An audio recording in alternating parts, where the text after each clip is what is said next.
A poblano pepper or an Anaheim pepper? I like the poblano better. Violet likes the Anaheim pepper better. We'll talk a little bit about each of them, so stay tuned for the review.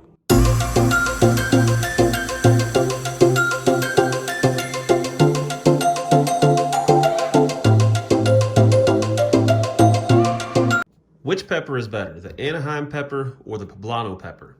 Both have a mild heat, 500 to 2,000 Scovilles, and both are used in things like chili relleno and pico de gallo. The Anaheim pepper, long, slender, supple skin. I would say it's more fragile than the poblano, because if I really give this a squeeze, it's going to crunch and break. The poblano is a little more rigid. It's a darker color. When it fully ripens, it turns kind of a red color, almost black. When a Anaheim is fully ripe, it'll turn red or just have red stripes on it, much like a jalapeno or a garden salsa or even a serrano pepper. The Anaheim pepper is referred to in Mexico as a chile verde del norte, which is green chili of the north. The Anaheim chili was brought to New Mexico from California in the early 1900s, and during that time it was bred to be more mild to suit the settlers that were traveling south. The Anaheim or California pepper is referred to as Anaheim or California pepper whether it's in its fresh state like this or whenever it's dried. So it can be confusing to some cooks out there of whether they're supposed to use a dried version of this pepper because it is popular dried, or if they're supposed to use it as when it's fresh. The poblano pepper gets its name from Puebla, Mexico. The dark color of the skin is really what makes a poblano stand out, and that's how most people are able to notice them.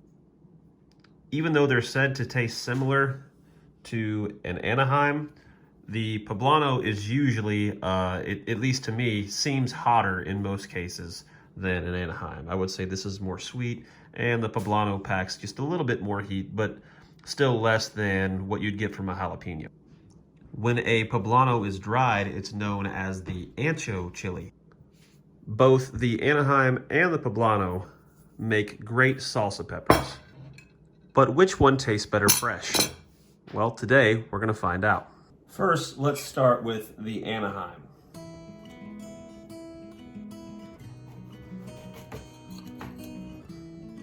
Just cut the top off here.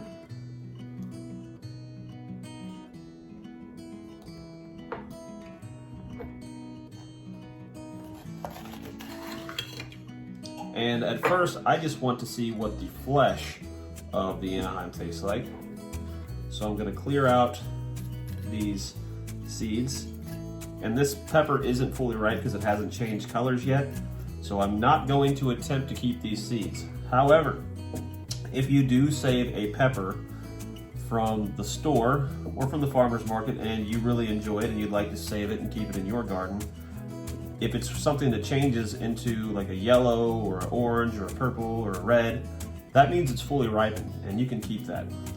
These seeds may take, but my experience tells me that they likely will not, at least not very well. You get a very low germination rate with seeds that are coming out of a fresh Anaheim, but not quite ripe Anaheim. So I'm just going to cut a little piece off of here.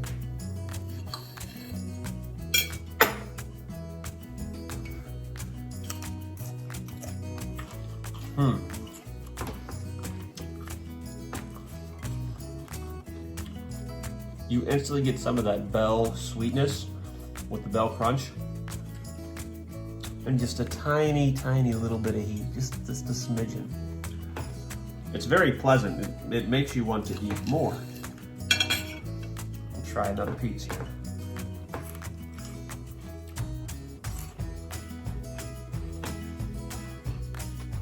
Delicious.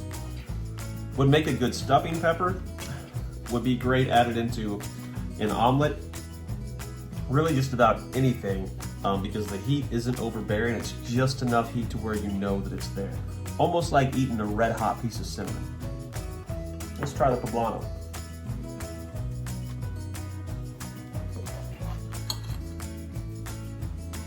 much darker in color.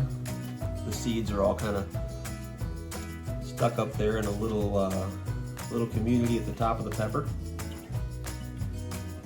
This one is a little more ripe than this one. These seeds might be worth keeping, but I've got so many Poblano seeds right now, I'm not gonna take any more. These will all make their way to the trash.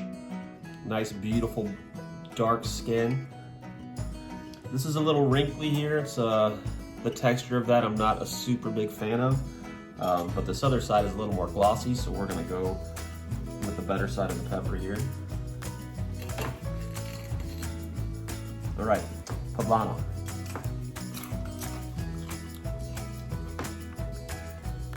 That same bell pepper sweetness.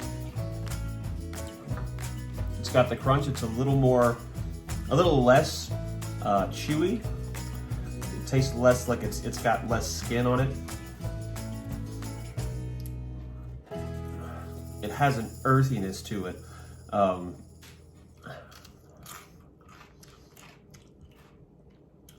Almost like a smoky flavor, and as you make your way down away from the seeds towards the bottom of the pepper, I'm noticing that it's getting hotter. Where in most peppers, that's not the case. The closer you get to the seeds, typically it's hotter.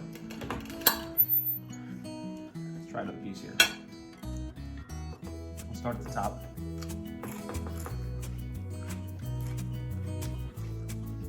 Yep, barely any heat. Kind of sweet. Go down towards the bottom.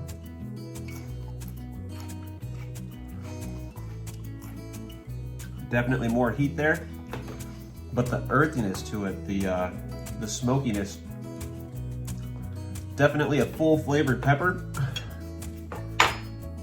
and it's got noticeably more heat.